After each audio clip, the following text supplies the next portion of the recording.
It's February 1st, 2026 in Los Angeles, the night of the Grammy Awards, the music industry's biggest night. There's glitter, diamonds, billion-dollar brands.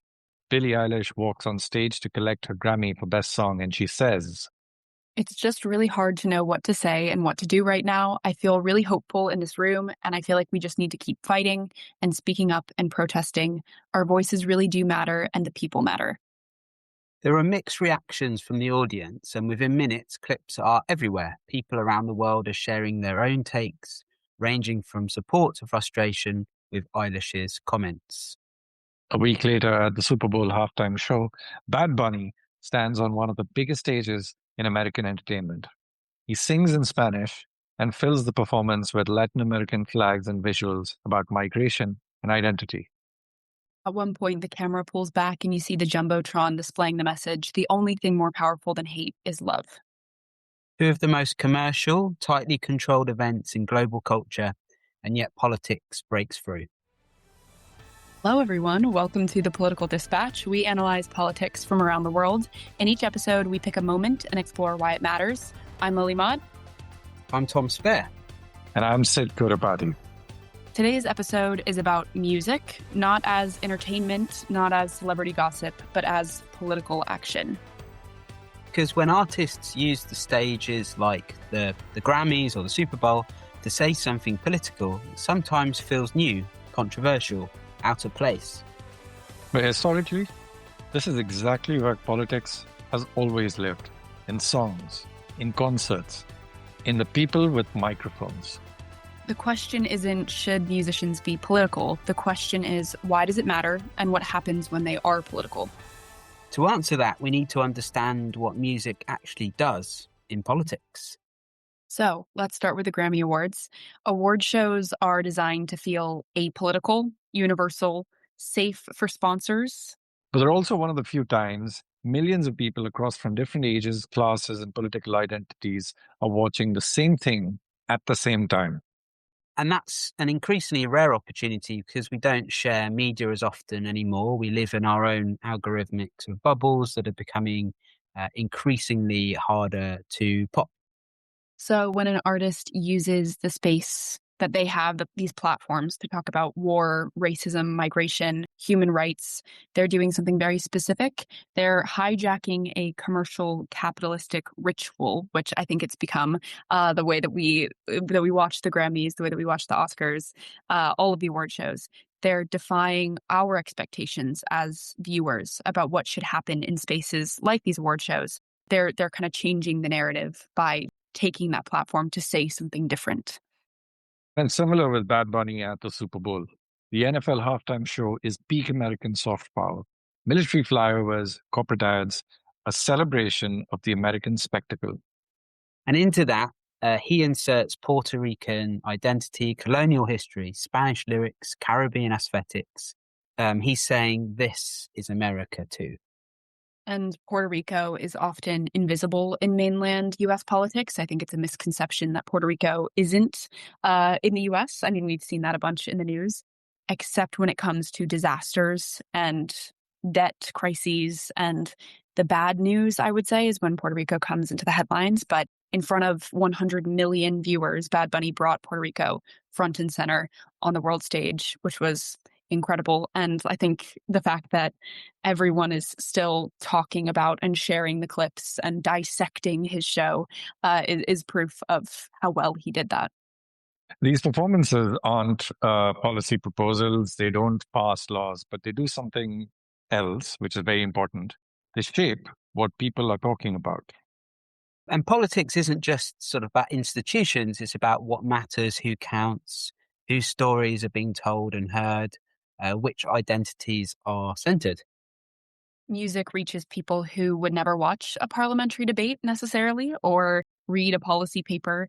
It moves emotion first, and politics often follows emotion and other forms of art, but we're focused on music today. So if we zoom out, musicians influencing politics is not a side story. It's a main storyline of modern history. Take Billie Holiday in 1939. She performed Strange Fruit, a song about lynching in the American South. The song protests the lynching of African Americans with lyrics that compare the victims to fruit trees. Such lynchings had reached a peak in southern United States at the turn of the 20th century. The song's described as a declaration of war and the beginning of the civil rights movement by Atlantic Records co-founder Ermat Atagan. Also, just worth bearing in mind that often it was music that the African American community got across to the American public as well. You know, that was their route in. And that's often the accusation made against a lot of white America, that you know, a lot of people consume black music, but don't necessarily follow through with about the civil rights story. Yeah, exactly. That was actually my next point. Is the song wasn't a metaphor. It's very graphic when you listen to it and when you read the lyrics. One of the lyrics is black bodies swinging in the southern breeze, and she sang it in nightclubs live to largely white audiences who used jazz, which is it was introduced by African American musicians in the US. They used jazz as background music for their clubs and for the places they were eating dinner and getting drinks at. And so when these graphic lyrics are being sang, it's a really interesting juxtaposition where there's political music playing in the background and people aren't listening to it, but all of a sudden they did start to listen to it. And I think it's very interesting, the reactions that were caused by this music. So Billie Holiday used music to force people to actually listen and consider other people's realities. The song became an anthem for a political movement, and in 1999, it was selected as the best song of the century by Time magazine. That's how influential, but also threatening, a song and a musician with the guts to perform it can be.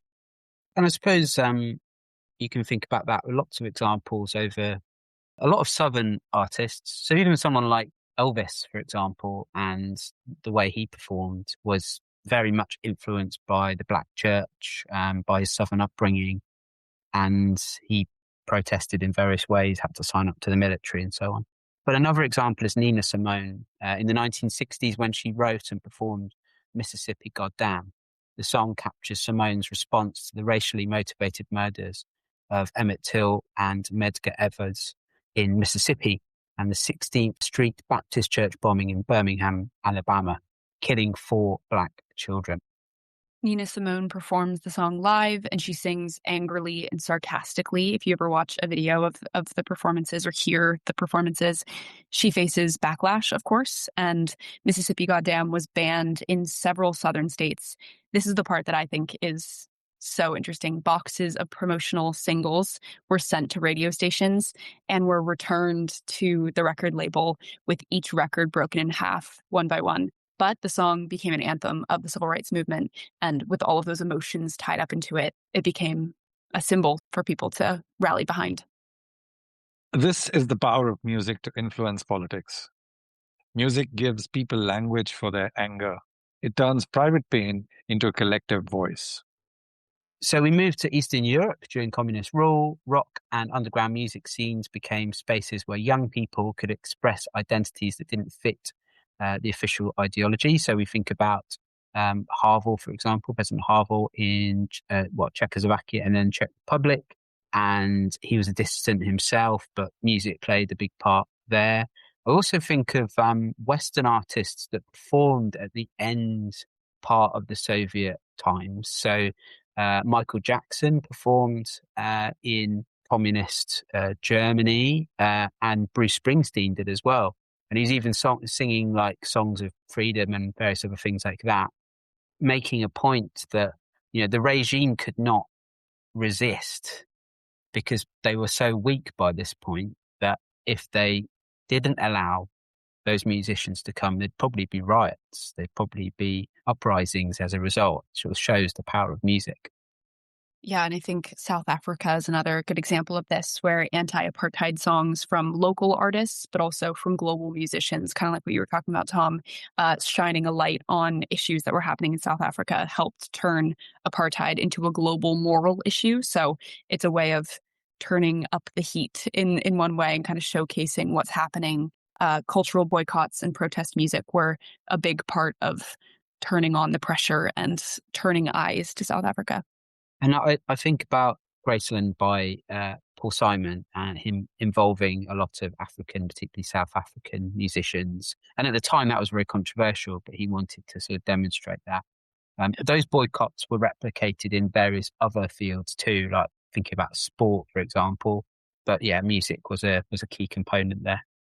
And like another artist from Africa, especially from Nigeria, is Fela Kuti, who built an entire musical genre that is very popular these days. There's Afrobeat around attacking military dictatorships and corruption. But when he came up with it, his family was targeted. The state treated music like a political threat. And that kind of reminds me rather, of another example from the subcontinent, which is in Pakistan. So in the late 70s, early 80s, when Zia-ul Haq was like this military junta leader of Pakistan, he started banning a lot of things which he considered which were un-Islamic. For example, women could not wear saris anymore in Pakistan. This singer, a ghazal singer, she was against the idea that women can't wear saris. So she does a performance. It was either in Karachi or in Lahore, and she wore this black sari and she sang one of the most famous protest songs in the subcontinent, Hum Dekhenge, which means we shall see, and talks about how the people will kind of rise against the dictatorship that is existing in their country at this point in time. And that's sort of the pattern, isn't it, really? When regimes, democratic or authoritarian, take musicians seriously, it's because they understand something, that songs can change how people see power. So if you think about the Beatles or the Rolling Stones or the Who in the UK, they represented a much larger social movement that was going on, attitudes towards institutions or sexuality, drug taking. David Bowie, depending on the way lots of people pronounce it differently, very sort of transgressive music, couldn't be pinned down with his sexuality, for example. So I remember an interview there's a live album with David Bowie, and he was talking to the audience, and he said, back in the day when he was first getting into music, before he became famous, he went to see the Rolling Stones, and an old guy at the back of the concert shouted to Mick Jagger, "Get a haircut." Mick Jagger, because he had this sort of big hair, which was sort of usually, like at the time in England in particular, everything was quite manicured, or everything was quite short. And Mick Jagger's response was, "Well, and look like you," sort of like he wanted to be himself, and it was very much the anti-establishment. Think about the Who, Won't Get Fooled Again, My Generation, Hope I Die Before I Get Old. It's sort of like this idea that it's youth-driven rebellion, which we probably hadn't seen ever, actually, youth rebellion in the UK in reality, because everything was still very much driven by the institutions of government, of the upper class. I think Britain still had a relatively Victorian attitude towards like kids and young people. It's like they should exist in society but not really speak. There's still a very like traditional conservative with a big C and a small c view of society. Yeah, definitely. I think that's really, really good context. And I feel like we touched on this a little bit because I think that sometimes other forms of art or even activities can be a little bit more blatantly political. I think there are songs and there's music that is very political, but I think that there's a lot of nuance to political music as well. One of my favorites is Jack and Diane by John Mellencamp. If anybody hasn't listened to it, go listen to it and think about the first thoughts that you have and think about who Jack and Diane are and who John Mellencamp is. I think it's very interesting. But a song like that, there's nuance to it, where I think cinema, literature, maybe theater can be a little bit more blatantly political. You're seeing things, you're kind of reading words, whereas music, I think that it has to be a little bit more subtle sometimes. I think sports is also a stage where we see a lot of politics playing out and we can see power shifts happening. It's really interesting because we're recording this right after the Ukrainian skeleton, right? Yeah. Was The helmet, disqualified for having a helmet that had images of fallen Ukrainian athletes, but that is a lot more blatant to me. And that's a lot more political, and we can see it and we can feel it and resonate with it. Whereas music, I want to talk about that a little bit. What makes music specifically political? Thoughts on that, Sid and Tom? There's a song in particular, Public Enemy did a song by the time I get to Arizona, which is all about a response in I think it was the governor of Arizona was restricting voting rights, and so they put this song out as part of the efforts to change legislation and to put pressure, because I think also there was a perception that rap music was I don't know, breaking society, or it was presenting people in a particular way, or was perceived a particular way. And I don't think they understood, a lot of people didn't understand, critics didn't understand the deeply political nature of rap music and how it sort of like people are communicating about social injustice and about police brutality, but also voter suppression, racism. And I also think of, Happy Birthday by Stevie Wonder is not Happy Birthday song. It's about campaigning for Martin Luther King Day to become an annual, a sort of federal holiday to celebrate Martin Luther King and the civil rights movement. And actually, if you look through the lyrics, it's actually talking about, between the chorus, it's talking about what Martin Luther King did for America. So it can be explicit or as well as implicit, but I really like it when artists respond. So like Lullaby, for example, the song raising funds for Palestine was organised by a whole group of artists, including Brian Eno, who himself's very activist person, and he's been a great innovator in the music industry, very involved in various campaigns. And it's the first, if I believe this is correct, it's the first song in the UK top 10 to have spoken Arabic in it. So it's like really revolutionary. But it also makes you think that's the first time in modern history where a song has been played in Britain and successfully and has had Arabic spoken in it. So yeah, those boundaries have always been broken still. Sid, what is about music specifically? So I think first it's the emotion. Speeches always appeal to logic. Music bypasses that and goes straight to feeling. Feelings of anger, pride, grief, hope, they can all be conveyed through music. And yeah, it's extremely powerful stuff. It's quite interesting how every major protest will always have one or two songs associated with it, at least in the modern era, and that always kind of puts them in that zone. Yeah, sure. And political movements need emotion. So music lifts people. People don't take action unless they feel something is wrong or that something is possible. They need to be motivated by emotion.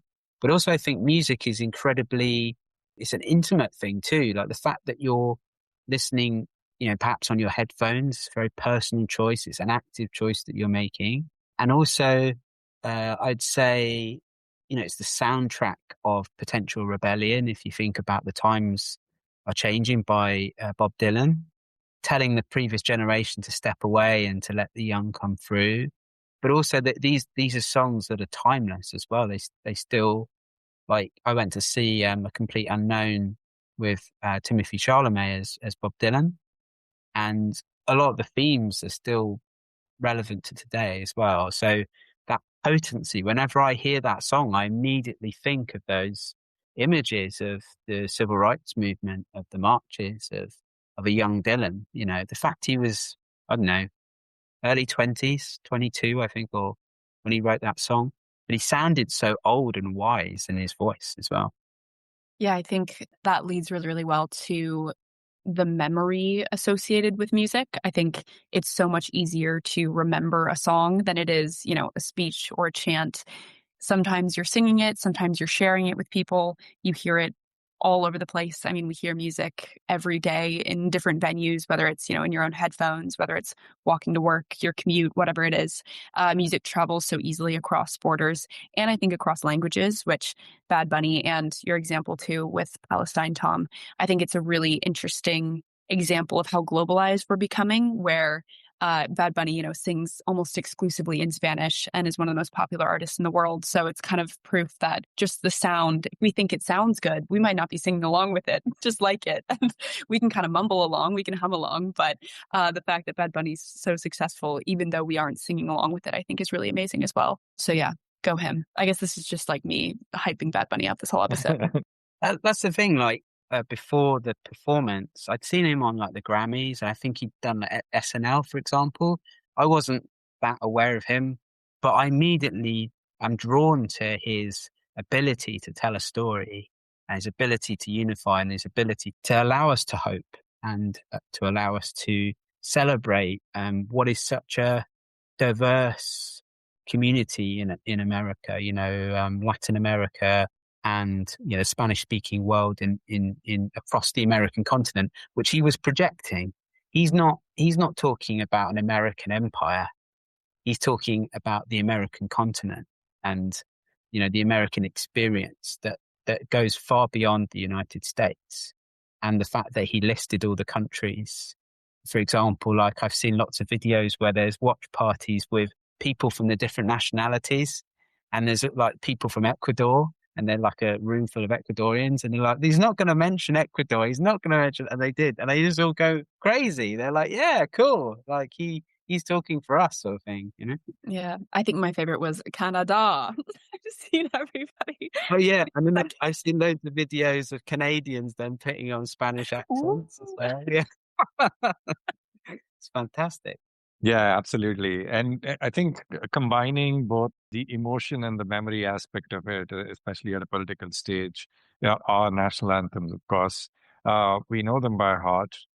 They make us feel really strong emotions depending on which country you're from and the context. And, some are talking about their culture, the struggle, and so on and so forth.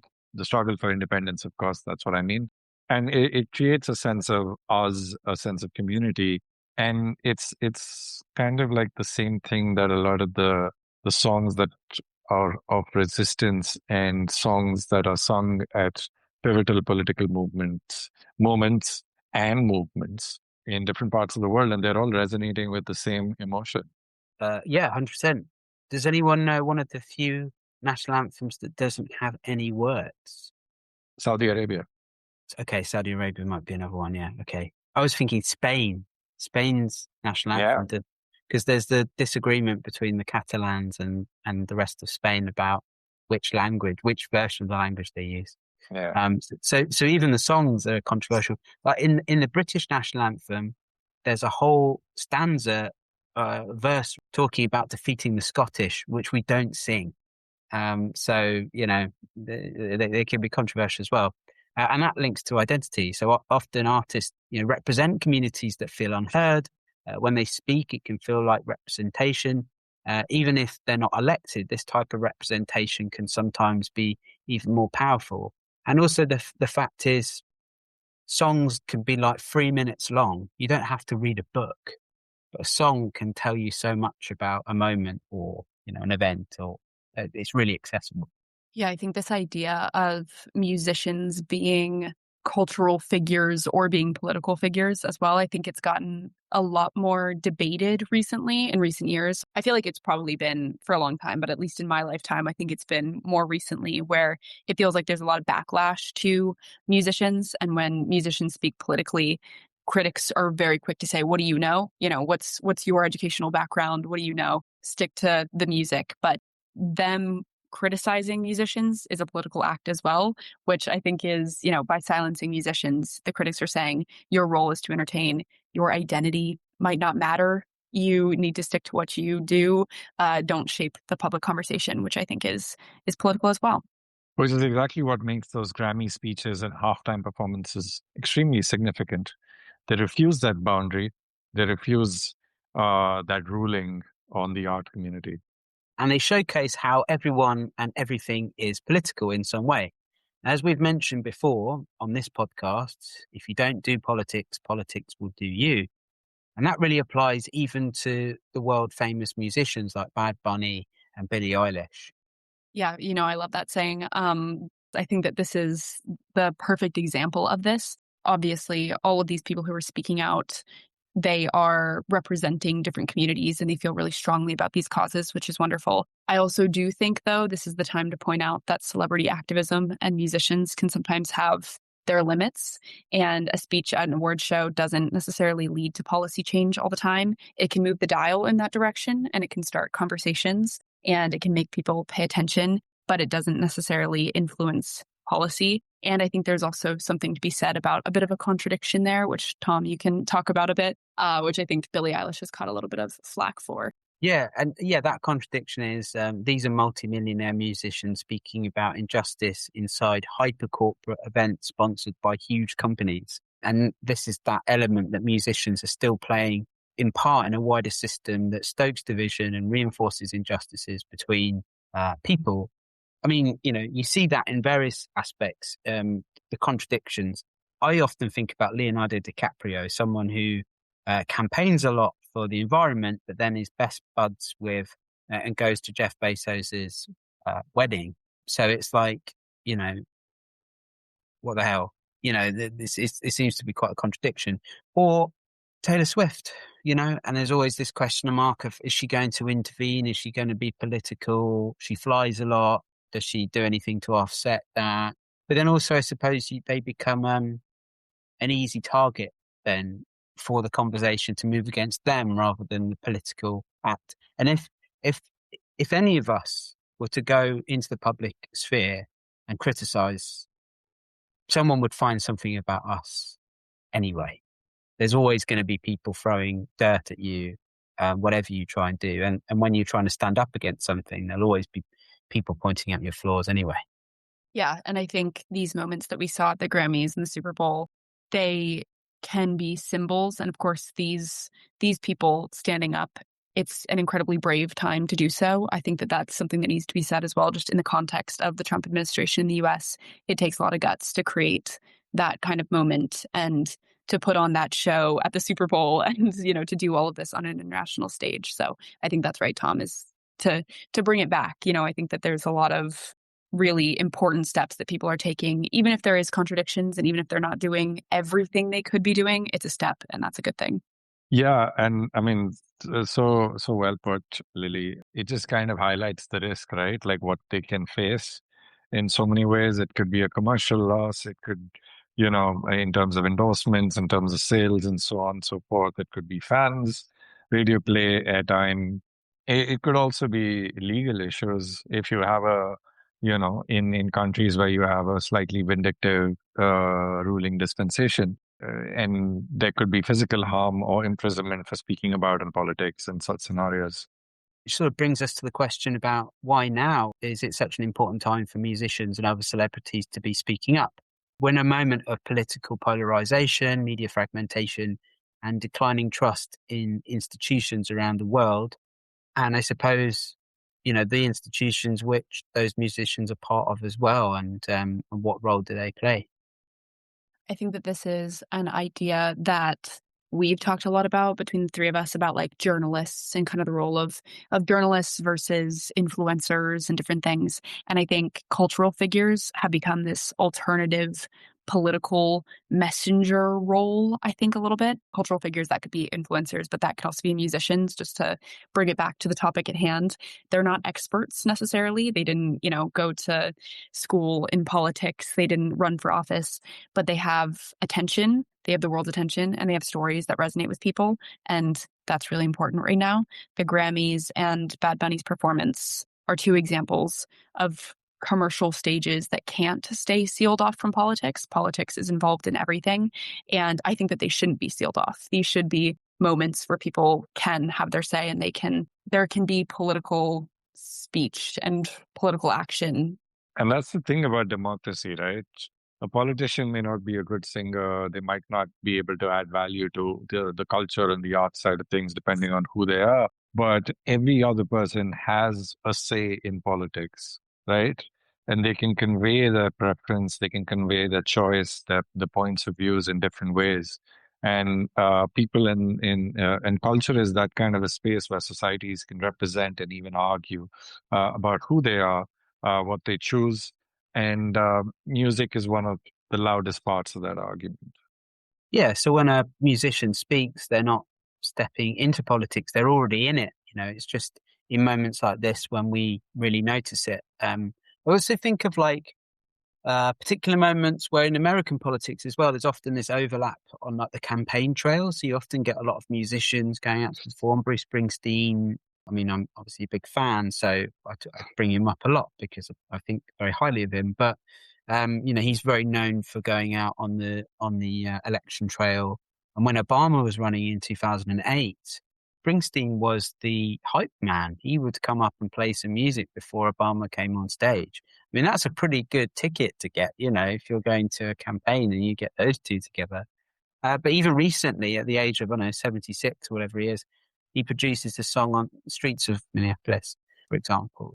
And him and Trump have been at loggerheads because Trump represents one view of the world, and Bruce Springsteen's always been searching for the soul of America. He sees the problems there, but he also sees the hope. This is the guy that's written, Promised Land or Land of Hope and Dreams. It is still possible, but it's just interesting to see those contrasting views or representations of America. And in Trump's case, music does play a part. These are very homogenous people singing about a very sickly version of the American dream, a sort of like sugar rush version, almost knockoff, I would say, things that feel quite corny or sort of stereotypically American, the eagle and so on. If you were to compare Bad Bunny with a performance at, was it Turning Point? Yeah, there was like the counter sort of event that was going on by the right wing in America. That music doesn't compare, it doesn't sort of have the same depth or exploration of identity in the same way. It explores identity, but not its complexities. It's very shallow, I would argue. Yeah, I think that's a great way to kind of tie it up, Tom, because I think there's so many places where music and politics go hand in hand, and it might not always be the most overt. It might not be Turning Point USA putting on Kid Rock's concert during the Super Bowl, but it could be protest songs or songs that become protest, movements. It could be musicians themselves who are incredibly political, and it might not go into their music, but they're political on their own. And that's also a great example. But I think the next time someone makes a comment about how this isn't the place for a musician to be political, wherever that is, whatever stage it is, challenge that in your own mind. In my view, music is the perfect place for politics, and it's always been. We've seen that throughout history. So I'd say keep it going. I love the musicians that are standing up and making a case for what they believe in right now. Absolutely, Lily. So from Billie Holiday to Nina Simone, from anti-apartheid songs to Bad Bunny at the Super Bowl, music has been a part of how politics is felt, expressed, and translated. And if politics is ultimately about the people, the identity, and power, then it makes sense that it should show up in music as well. And that brings us to the end of this episode of the Political Dispatch. We will be back soon analyzing more politics from around the world. My name is Tom Spare. I'm Lily Mott. And I'm Sid Kurapati.